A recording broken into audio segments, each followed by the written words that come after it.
Voltamos com o Bom Dia Rio Branco, ao vivo na sua TV Rio Branco, canal 8 SBT. Mais uma vez, obrigado pela sua audiência. 7 horas e 3 minutos, com apoio do supermercado Araújo e também do Nando Cabeleireiros. Eu tenho o prazer de conversar pela primeira vez aqui no programa, ao vivo, com o pastor Raimundo Moreira, da Igreja do Evangelho Quadrangular. Bom dia, pastor. Bom dia. Seja bem-vindo ao programa. Obrigado, Vinícius. O senhor está mais em Rio Branco agora ou continua em Plácido de Castro? Antes de qualquer coisa, bom dia a todos os nossos telespectadores. Eu estou em Rio Branco, Muniz. Sou hoje presidente da Igreja Quadrangular do Xavier Maia, sou secretário-geral de administração da igreja no estado. Houve uma promoção aí, o seu trabalho foi, enfim, reconhecido. Com certeza. Não só do ponto de vista religioso, como do ponto de vista da gestão, que o pastor também tem essas duas missões também, né? Além da questão social. Né? Eu costumo dizer, aliás, um dos maiores pesquisadores de igreja no mundo, o pastor Joel Kominski, ele diz que o pastor, quando passa de 100 membros, ele passa a ser mais administrador do que pastor. É verdade, né? É verdade. Se ele não souber gerir o projeto, ele não tem como continuar crescendo. Né? A prova é que algumas igrejas, ainda bem que são algumas, que fracassam, né? A maioria... Normalmente as pessoas talvez por uma falta de preparo, não cuidam desse lado e acabam por não conseguir continuar o crescimento. Ontem eu entrevistei aqui uma pastora também, uma líder religiosa, e ela falando da importância social que as igrejas têm em relação ao nosso Acre, à nossa cidade, ao bairro, à rua, né? Quer dizer, não só a questão da pregação do Evangelho, não só a missão cristã, mas também a questão social.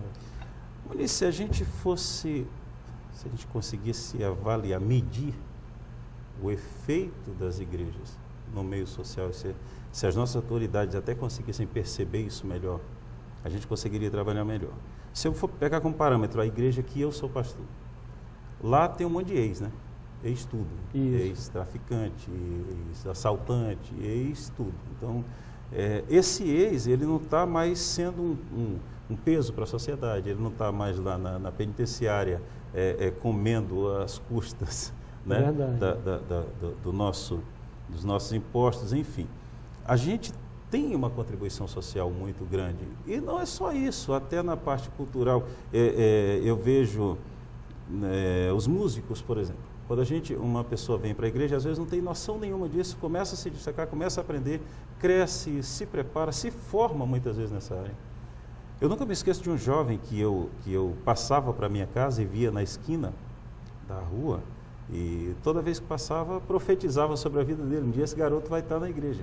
E esse garoto acabou indo para a igreja, tem uma formação pela tremenda, sua persistência, fez uma faculdade, casou, tem filhos, hoje é um ministro do Evangelho. Quer dizer, então, essa coisa realmente a gente tem essa influência social e, infelizmente, nem sempre é percebido o valor, não só da igreja evangélica, mas das denominações, das religiões de um modo geral. Mas, pastor, a Igreja do Evangelho Quadrangular, ela vive uma fase de mudança, de transformação no Acre, né? Sim, além do senhor, outros membros da nova diretoria estão aí a comandar. O pastor Wander é hoje o grande comandante na região. O pastor Wander é o nosso supervisor estadual. Houveram algumas mudanças. Nós atuávamos no estado como conselho estadual. O que é isso? Nós elegíamos a nossa direção. E a Igreja do Evangelho Quadrangular, ela tem uma linha administrativa que vem desde o Conselho Nacional, que hoje é muito bem administrado pelo pastor Mário de Oliveira e pelo pastor Celso Nascimento, respectivamente presidente e secretário-geral nacional, e houve uma mudança para o estado. Nós mudamos de Conselho Estadual para supervisão. O que representa essa mudança? Representa o seguinte: o conselho era um conselho eleito. Em função até de algumas dificuldades administrativas no estado, o Conselho Nacional achou por bem instituir uma supervisão no estado. O supervisor é alguém indicado pelo Conselho Nacional que administra o estado, que vem para cuidar, até pela dificuldade que a gente tinha de acesso ao Conselho Nacional devido à distância, o Acre é muito longe, enfim. E esse supervisor, ele é uma pessoa ligada diretamente à presidência da igreja, que nos ajuda no estado a reformular e a trabalhar esse crescimento do estado. Falar em crescimento, eu acompanhei o passo a passo o crescimento e o fortalecimento da Igreja Quadrangular, desde quando o pastor Paulo Queiroz chegou e montou uma tenda, pequena tenda, naquele tempo não existia essas tendas de hoje, uma coisa improvisada na Isaura Parente, ali ao lado do supermercado Araújo, quase ao lado, né? Tem algumas casas antes. E ali ele tinha um programa de rádio à noite, e através desse programa ele acabou atraindo muita gente. Membros da minha família participaram do início, depois com o pastor Paulo Lacerda, enfim, já agora nos anos 90, né, início dos anos 90. E hoje talvez seja a terceira maior força lá. Eu acredito que no estado a segunda. A segunda, né? Perdendo apenas para a Assembleia de Deus. Em 2013, nós tínhamos... Não falou no estado, porque em Rio Branco talvez seja a segunda força, deve ser a Igreja Batista do Bosque, mas em todo o estado acho que a Quadrangular deve fazer mais presente. Porque né? a igreja Quadrangular ela trabalha com a distribuição de congregações. Essa questão de medir quem está mais à frente, a gente nunca fez isso, mas como nós trabalhamos com congregações, dados importantes são, 2013, com a chegada do pastor Wander, nós tínhamos algo em torno de 70 congregações no estado.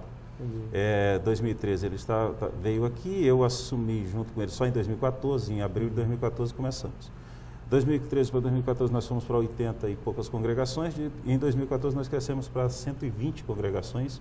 Crescimento contínuo, né? São 700 líderes, entre obreiros, pastores titulares, e quase 20 mil membros no estado. Quem é que comanda a igreja da estação, que é uma igreja grande também? Né? Hoje a igreja da estação está com o pastor Francisco Neto, que inclusive é quem está... Que passou pelo universitário também.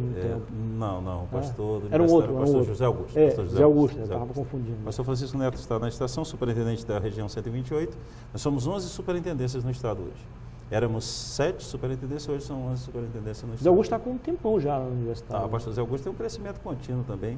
Hoje é superintendente de uma região, também foi promovido, né?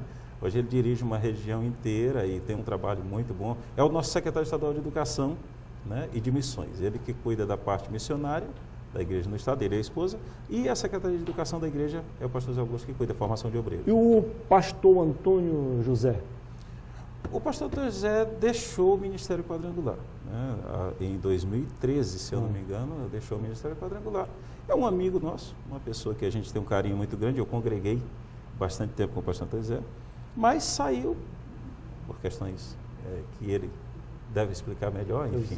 No início do ano eu entrevistei aqui vários pastores, entre estes o pastor Afonso Geber, que é uma referência lá no segundo distrito. Ele está na região ainda lá?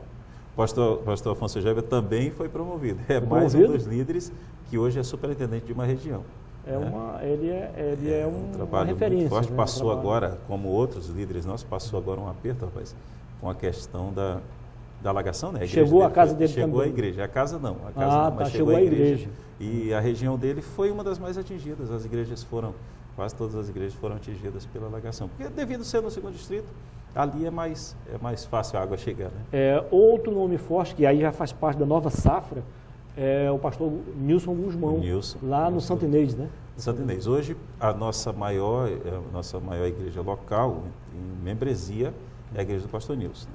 O pastor Nilson deve reunir algo em torno de 800 pessoas na igreja. É um exemplo, que é muito jovem, mas muito inteligente, muito firme, muito fiel, né? Sim, com certeza.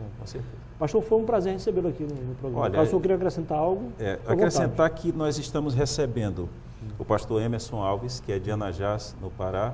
Na verdade, o motivo da nossa vinda aqui principal foi esse, que estará aqui a partir de hoje à noite na igreja do Santo Inês. Nós estamos um pouco em dúvida porque ele teve uma dificuldade no voo de Anajás para Belém. Anajás para Belém é aquela história do avião que tem que completar a lotação para ir, né? Senão não vem. Ele custo muito alto. Né? Tá com um pouco dessa dificuldade. E o pastor, enfim, deve chegar à tarde ou à noite, portanto a gente está com alguma dificuldade. Mas amanhã nossa agenda no bairro da Paz, aqui na igreja do pastor André, está mantida, às 8 horas da manhã, começa o trabalho do bairro da Paz com o pastor Emerson. O pastor Emerson é um deficiente físico que foi para Anajás em 2006. Ele costuma dizer que é melhor ser aleijado do pé do que aleijado da fé, né? E ele está lá desde 2006 e cresceu muito, é uma referência nacional.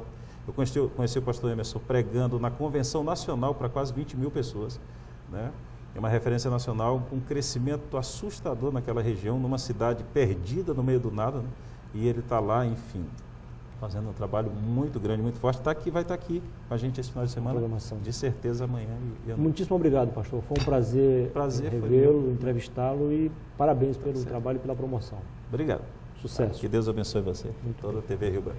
Eu aproveito também para mandar um bom dia especial à pastora Lígia, que é outra referência também da igreja no bairro Estação Experimental. Depois do intervalo eu volto para falar de esporte com Jane Silva.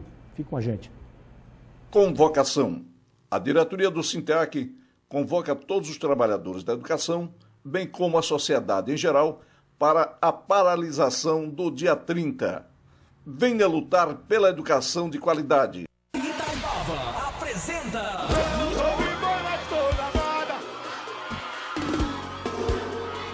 O fenômeno musical estourado em todo o Brasil. Banda Luxúria. No Arrocha Rio Branco 2015. Muita luxúria, ostentação e curtição ao vivo. Dia 9 de maio, a partir das 23 horas, no estacionamento do Arena da Floresta. Informações 3226-1586. Vendas Supermercado Daiane, Mil Presentes e Aletur Viagens e Eventos. Apoio TV Rio Branco, Alto Posto Amapá, Fox Madeiras, Ótica Ipanema, Galeria Maximus, Império do Acabamento e Itaipava.